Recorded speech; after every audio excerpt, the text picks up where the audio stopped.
Effet Hall, préparation des semi-conducteurs. 2. Effet Hall.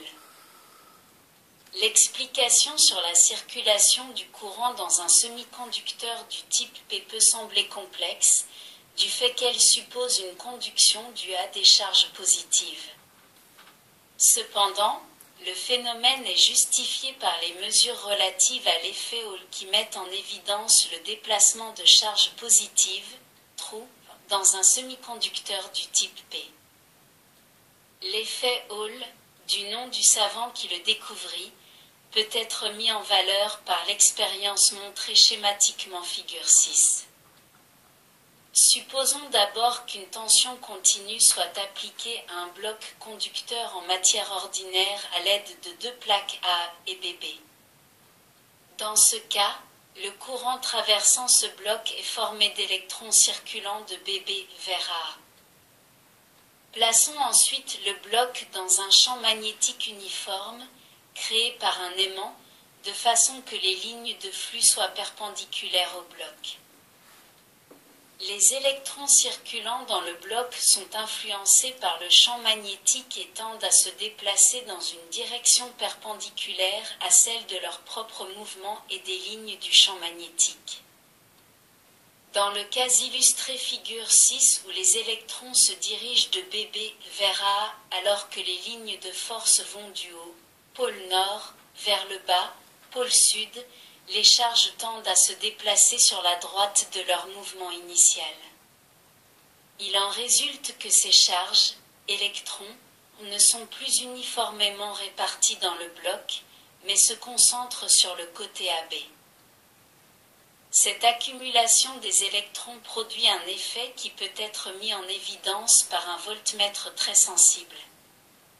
En effet, en branchant l'appareil comme indiqué figure 6, on mesure une différence de potentiel électrique. Le côté AB est négatif par rapport au côté AB. Cette différence de potentiel provient évidemment de la concentration des électrons du côté AB. L'effet Hall consiste précisément en cette déformation des lignes de courant, flux d'électrons, dans une plaque conductrice sous l'effet d'un champ magnétique perpendiculaire à cette plaque.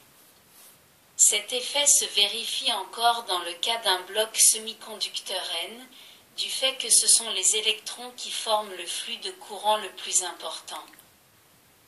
Par contre, avec un bloc semi-conducteur du type P, figure 7, la tension indiquée par le voltmètre est de polarité opposée à celle que l'on avait avec le bloc conducteur ordinaire ou le semi-conducteur N. Ce résultat ne peut être expliqué que si l'on admet que les charges mobiles sont positives dans le cas du semi-conducteur du type P. Elles seront décalées, sous l'action du champ magnétique, vers la gauche du sens de leur défilement qui est contraire à celui des électrons de la figure 6. Cette concentration de trous sur la face AB entraîne, elle aussi, une polarité inverse de celle qui était présente dans le cas d'un conducteur ordinaire ou d'un semi-conducteur. Ainsi, on confirme expérimentalement que les trous, charges positives, forment le courant circulant dans les semi-conducteurs du type P. À l'aide de l'effet Hall, on a également pu mesurer la mobilité des charges dans les deux types de semi-conducteurs. La mobilité exprime, en centimètres par seconde, cms, la vitesse des charges qui se déplacent dans un cube de semi-conducteur de 1 cm d'arête lorsque la tension appliquée sur deux faces opposées est de 1 volt. Cette mesure a permis de déterminer que les électrons ont une mobilité supérieure à celle des trous, encore appelés cavités ou lacunes. La moyenne de vie des trous et des électrons libres est un paramètre important à ne pas négliger.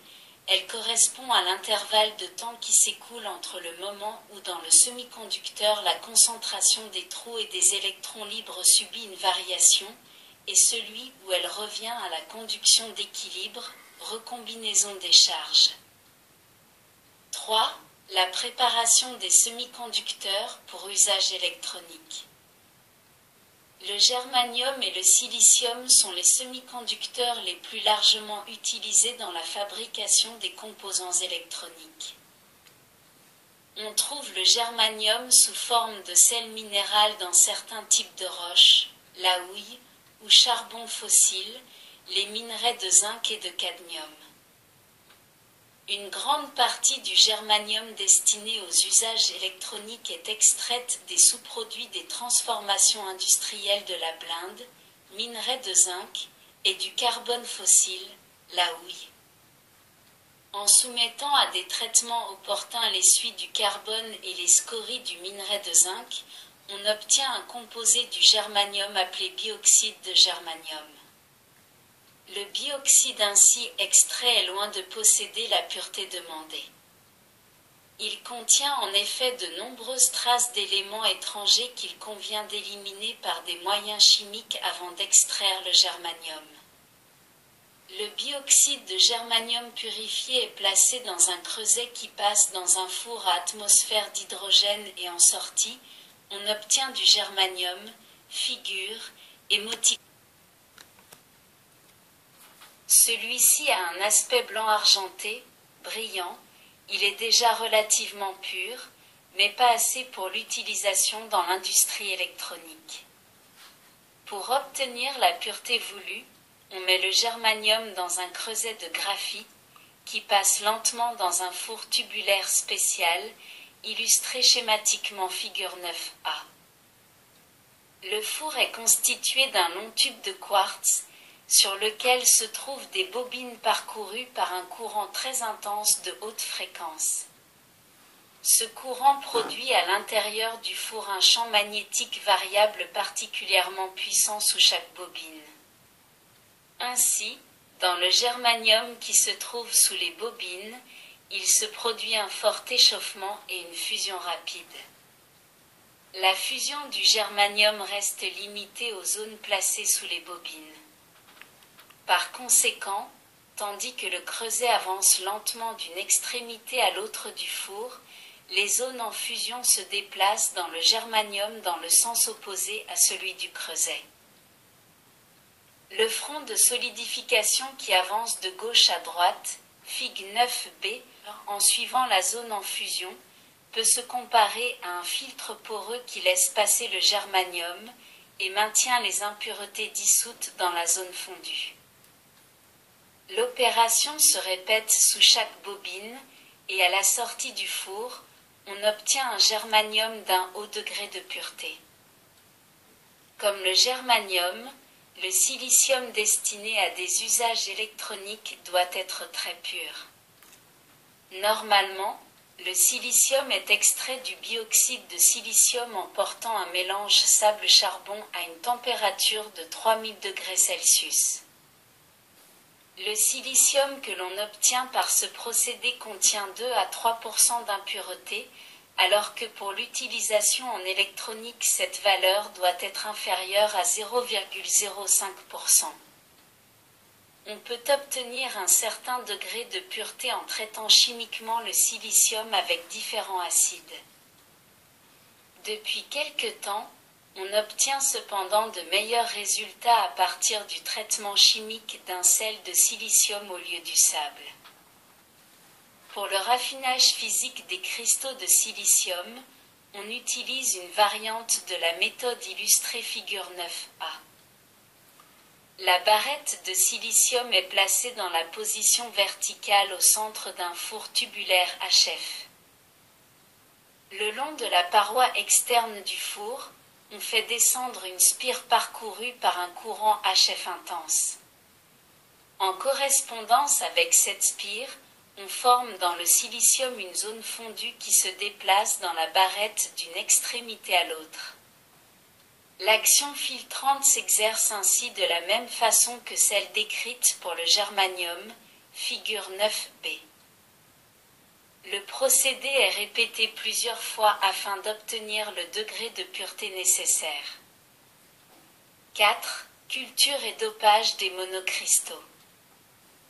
Après le raffinage, Le semi-conducteur se présente sous forme d'un agrégat solide, constitué par d'innombrables cristaux, très petits et disposés dans tous les sens. Le semi-conducteur ainsi formé, bien qu'étant très pur, n'est pas encore utilisable pour la réalisation des diodes et des transistors. Pour ces composants, il faut transformer l'agrégat en monocristal, c'est-à-dire en un unique et grand cristal. La figure 10 illustre deux méthodes de formation des monocristaux de germanium. La première méthode, figure 10A, constitue une nouvelle application du four HF, haute fréquence, et de la zone mobile en fusion. La barrette de germanium obtenue à la fin du raffinage est placée dans un creuset de quartz avec un monocristal de germanium appelé semence et une couche de graphite. Le creuset avance lentement dans le four de façon à ce que la zone en fusion se déplace régulièrement d'un bout à l'autre de la barrette. La partie fondue se solidifie sous forme d'un unique cristal orienté selon le réticule cristallin de la semence. Pendant la formation du monocristal, on introduit des quantités rigoureusement dosées de substances étrangères, afin de transformer le semi-conducteur intrinsèque en semi-conducteur de type P ou N. Les substances les plus fréquemment utilisées pour former les semi-conducteurs de type P sont l'indium, l'aluminium et le gallium. Pour les semi-conducteurs de type N, on utilise l'arsenic, le phosphore et l'antimoine. Pour la formation du monocristal, on peut également procéder selon la méthode illustrée figure 10b. L'installation comprend essentiellement un réchauffeur, un creuset et un arbre de soulèvement. Dans le creuset, on fait fondre le germanium et les matériaux d'impureté nécessaires à la réalisation des types P ou N. Initialement, la semence est placée à la partie inférieure de l'arbre de soulèvement et adhère ainsi par la suite à la surface du germanium en fusion contenu dans le creuset. En réglant la température, on peut obtenir que le germanium commence à se cristalliser au point de contact avec la semence. À ce moment, l'arbre de soulèvement remonte très lentement de façon à ce que le cristal en formation continue à croître. En général, à la fin de cette étape, le monocristal se présente sous forme de lingot cylindrique. Celui-ci, après quelques contrôles concernant la parfaite distribution des impuretés, est taillé en lamelles très fines appelées S-pastilles, figure 11A. Ces pastilles sont aplanies sur les deux faces, polies avec des solvants, puis découpées en plaquettes, figure 11B. Une autre méthode d'accroissement d'un cristal largement diffusé est celui de la croissance épiaxiale, figure 12. Cette technique permet de déposer à la surface d'un produit cristallin un autre produit qui lui est apporté sous forme de vapeur. La couche déposée à la surface du produit dite couche épitaxiale a le même dopage que le produit vaporisé. La croissance cristalline épiaxiale permet d'obtenir la formation de très fines couches monocristallines d'une épaisseur de l'ordre du micron, millième de millimètre.